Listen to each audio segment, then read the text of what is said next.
Welcome to Advisor Talk with Frank LaRosa. Brought to you by Elite Consulting Partners, it's the only podcast offering unfiltered guidance and direct advice for all things concerning financial advisors, RIAs, and the practitioners in the wealth management business. Learn more and subscribe today at eliteconsultingpartners.com/podcast. And now, here's your host, Frank LaRosa. Hey everybody, welcome to Advisor Talk with Frank LaRosa. I am your host, Frank LaRosa, and I'm joined once again by my right hand, my most important person at the firm, Vice President of Elite Consulting Partners, Stacey Frank. Welcome again. Thank you. Hey everybody. Happy to be back. Yeah, happy to be back. We are loving it right now. We're in our studio. If you're listening to us on iTunes, thank you for listening. If you're make sure that we have a YouTube channel, so head over to Advisor Talk with Frank LaRosa on YouTube, and you'll get to see us hanging out in our nice, put my jacket on in our nice little cool studio and all that good stuff. Anyway, so I wanted to just again, a lot of these conversations, which I think are really exciting as we've sort of evolved our podcast. Stacey and I, as the Vice President of Elite Consulting Partners, we talk, multiple times a day, but really is integral in terms of the direction of the firm. And she's also one of the best consultants that we have. Thank you. She's our number one consultant, which means she talks to a lot of advisors all day long and, large teams. You've moved some of the largest clients that we've had. She also has a master's degree in psychology, which gives her an unfair advantage because a lot of times we play therapist with our clients, especially when there's partnerships involved. Well, look, this is a huge decision. We don't take it lightly. This is not a transaction. This is a major milestone decision in your career, in our clients' careers. It affects your family, your business, your clients, your emotions, your finances. So we have to tap into those things. Yeah, so we take it very seriously. But one of the conversations that you and I were having recently is, we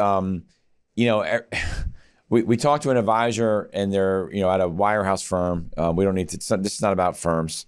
And they talked to us about this independent thing, right? Well, everyone seems to be independent. So I might want to look at that, right? And the reality is, and I think there's some noise out there in the community that says you have to be an RIA or you have to be independent. You have to be at a wirehouse, be an independent broker dealer or an RIA. And I think for the ease of this conversation, when we talk about independence, right, we are really talking about the general term. And that could be you're an independent advisor at a broker dealer, like an LPL or a firm like that, or you're an independent advisor at an RIA. You're not an RIA. That's a whole nother topic. An RIA is a corporate entity, not an individual. So yeah, there's definitely some confusion right with everybody's definition of going RIA or being an RIA is very different. Which is for another conversation. Right. But really, because we're starting to have a lot of conversations coming into the end of the year, but we think it's really important for you to define what you're really trying to do and whether independence is right for you as a financial advisor or not. And it's okay that it's not. There's nothing. Look, I think that wirehouse firms, W-2 firms have a place for a lot of people. And it's okay if you feel that way. And we'll get into it a little bit, but you have sort of theories on that, and you've talked to a lot of advisors on why independence isn't necessarily right for them. Yeah, and one of the questions we ask advisors is, what does independence mean for you? We like to use the term private practice. What does that mean for you? For some, it's simply more autonomy. For some, it's simply, making a change to a firm that is more advisor-centric. That's independence. That's freedom. So does independence mean freedom to you, or does it mean running a P&L and operating a business? So those are some of the questions that we like to dig into with our advisors, not just, hey, go to this independent firm. You said independence. Let's do it. Let's go. We take a much more consultative approach. We always talk about a deeper dive into, when an advisor says to us, I want to go independent, our question back is why? What do you mean? And so part of the process is helping that advisor define, because independence is on a spectrum. There's so many different ways and affiliations that you can achieve what independence means to you. we're not here to decide that for you, but rather help you come to your own self-realization, really. Right. And I'll give you an example. And I've had a couple, more than a few, but recently I'm working with an advisor that is at a wire. And I've known this gentleman for several years. And, he's got young kids. He's got a decent business, right? Does about $800,000 a year in production. But he's got young kids. And we were talking about his, sort of a lifestyle and what he's trying to, why he wants to leave the firm that he's at, and what he wants in the new firm, right? What do you want to be, right? We say, what do you want to be when you grow up?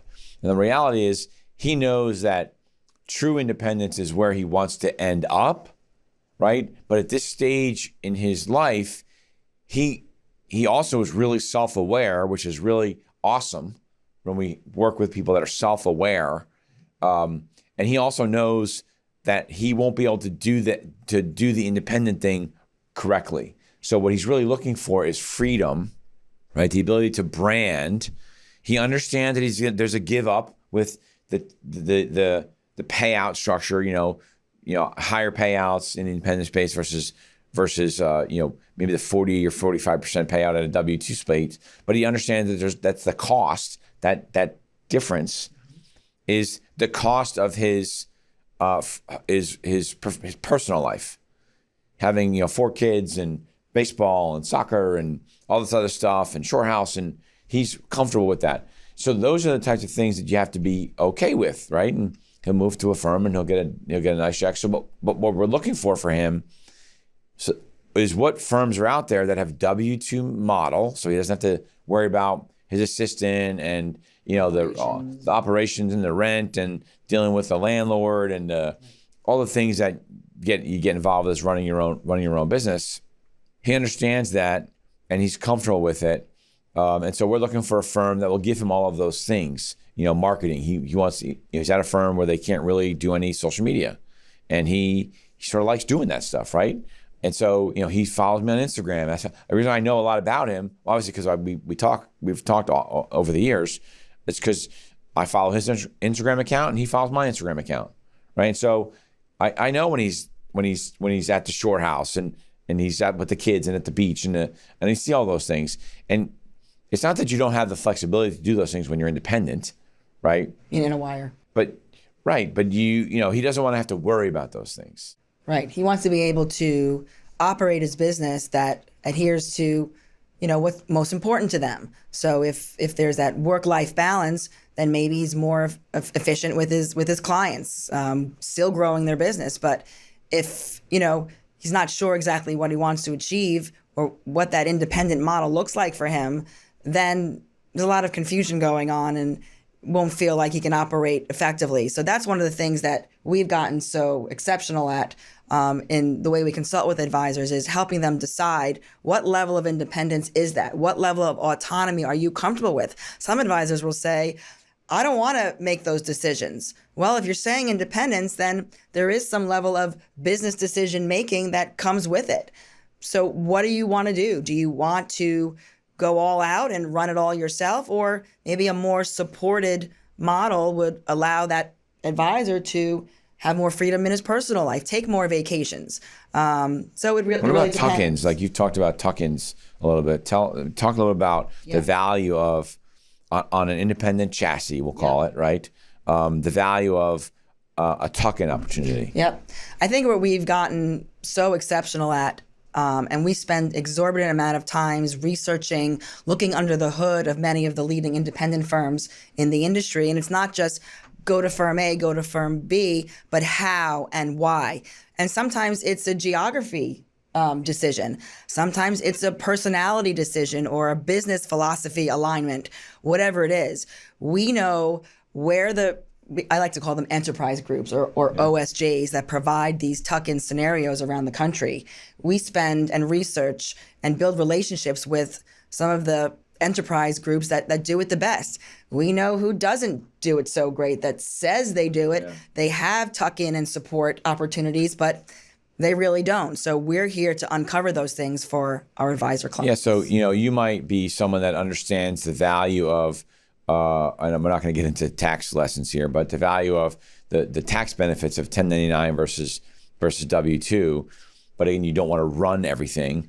So we can find a location for you where you can sort of tuck into a branch, an office, right, where there's support and all that stuff, and maybe you get a lower payout. As an example, with a tuck-in, we typically see, I'll just say on average, about a 60% payout, right? So someone's going to say to you, hey, hey, John, my buddy's name is not John, by the way, but hey, John, here's the office. You come in, it's your practice. You're not rolling into us. You can use your own brand. Sometimes they don't want you to do that, but I'm saying use your own brand. Here's your office. We're going to give you a 60% payout. We cover everything. And maybe that guy's doing $500,000 or $600,000. And since we do pro formas all the time, a 60% net payout, right? Net payout for a $500,000, $600,000 producer is a good margin. Right. Is a good margin. Because if you were a $600,000 producer and took your own office, even small space, had to pay your own assistant and some other things, you're probably going to be in that 55 to 60 range anyway.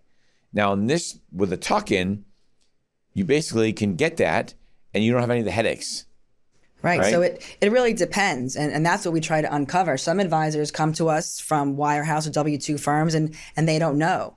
So when we ask the question, it's, well, do you want to build, elite wealth management, whatever it might be? And sometimes we get the pause and it's like, I never thought about that. Or do you want to leverage the brand of an enterprise group that is really strong in the community, does charity events, is well recognized in, youth sports, whatever it is. So that's one of the things that is a tough decision to make. We can argue pros and cons for both, but again, it's advisor choice. So as you're deciding to go into that independent world, these are some of the things that we would help you define. And maybe we look at both. Maybe you experience what both options would look like. Yeah, it's not. Our job is to help facilitate a conversation. It's like a good therapist, right? Right. You go to a therapist, and a good therapist lets you talk, and you generally talk through your issues, and you're like, wow, this was awesome, right? And they didn't really give you any advice. You went through it yourself. What we try to do is just get into your head and understand what you're thinking about, where you're trying to go, and then bring you those options. And I was going to give you an example of. We work with a firm that I'm a strategic advisor to. I'm trying to help them, guide them, and all that other stuff. Called Momentum Wealth Partners, and they're a great firm. They're affiliated with LPL, and they recently opened an office sort of locally to us.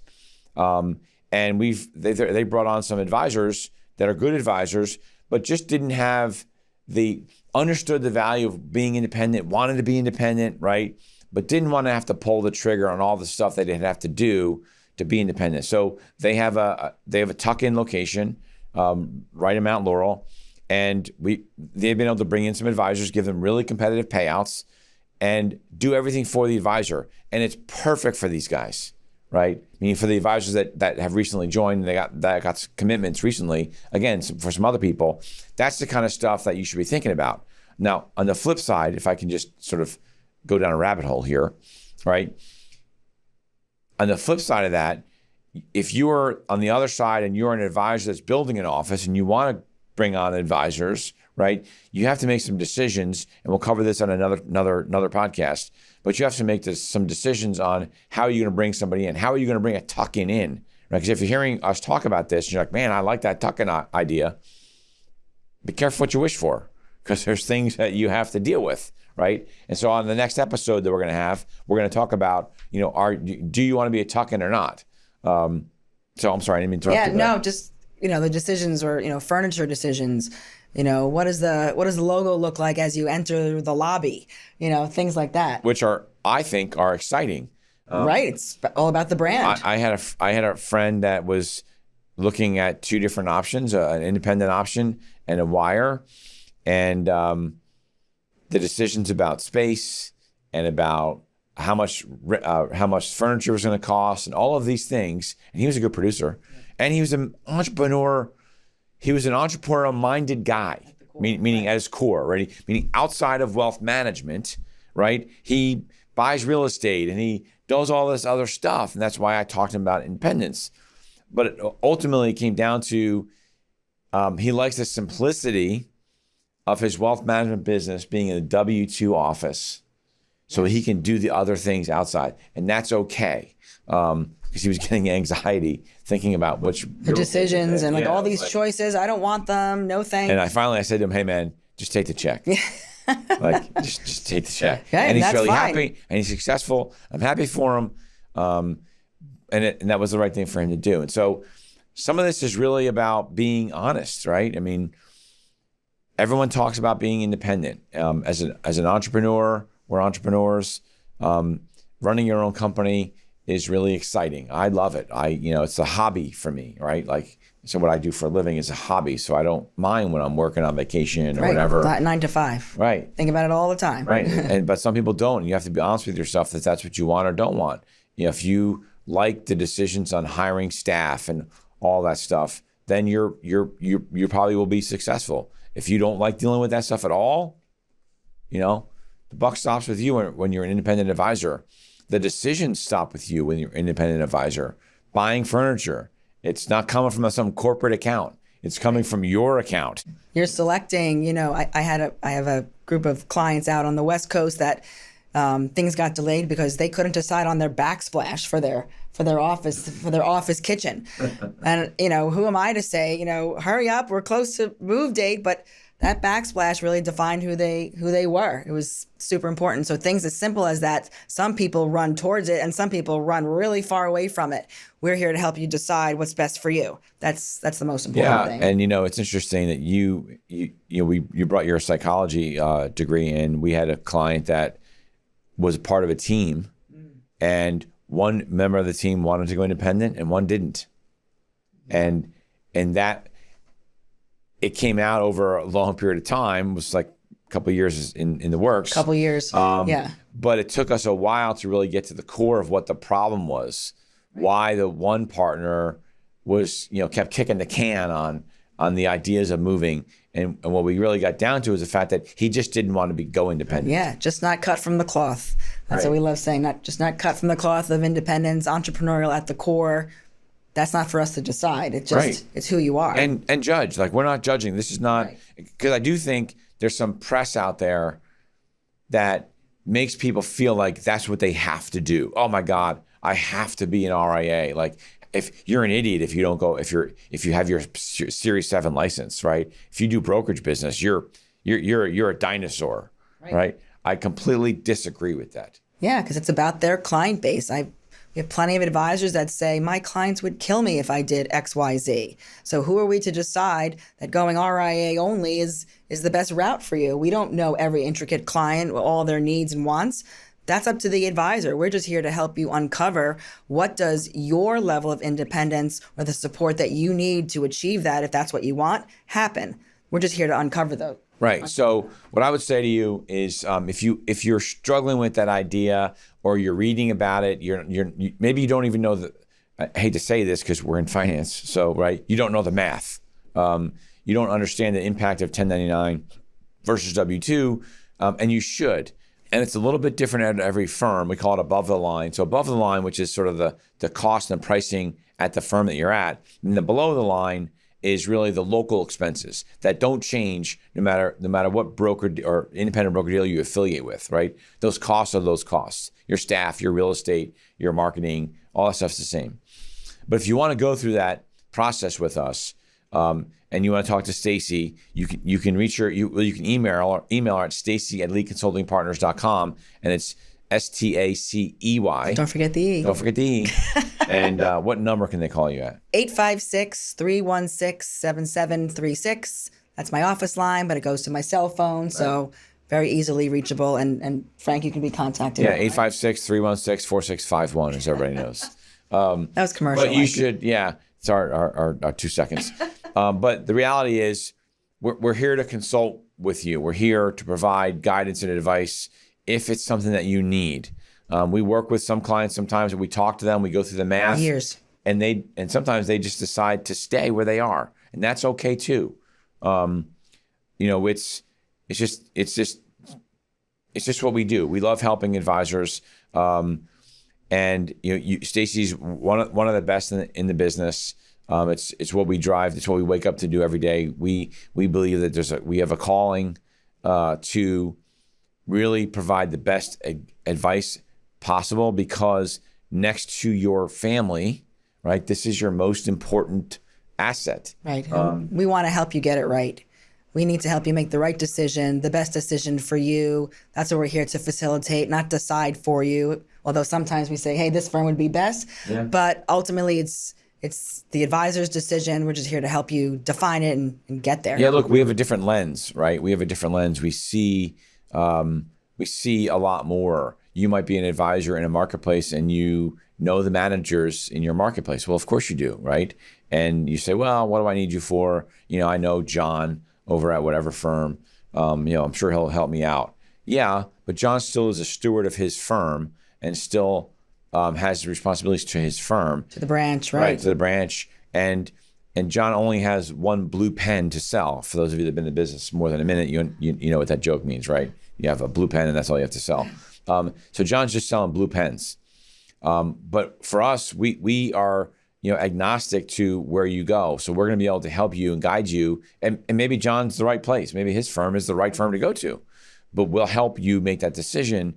Ultimately, you're making the decision, but we'll get you the information. We'll help you with the deal negotiations, because there's lots of stuff to go into that. And you understand the economics. Not all 90% payouts are the same. Are created equal, right? Right. Not all 300% packages are the same. Right. So just look, if you're going through this process and if you want some guidance and you feel like you're going through this, because if you go through it on your own, it can become a full-time job, which is not something that you want to do. So reach out to Stacey, reach out to me, check out some of our other podcasts. If you go to our website, you'll see that we have a list of podcasts there. We have all sorts of great content. Go to our YouTube channel, again, Advisor Talk with Frank LaRosa. Don't forget to follow me on Instagram, which is franklarosa.elite. And we look forward to the next conversation. Thanks. Thank you. Thanks for listening to Advisor Talk with Frank LaRosa. If you're looking for more advice or solutions on any topics in the financial services industry, or you just want to subscribe to our podcast, head on over to eliteconsultingpartners.com/podcasts.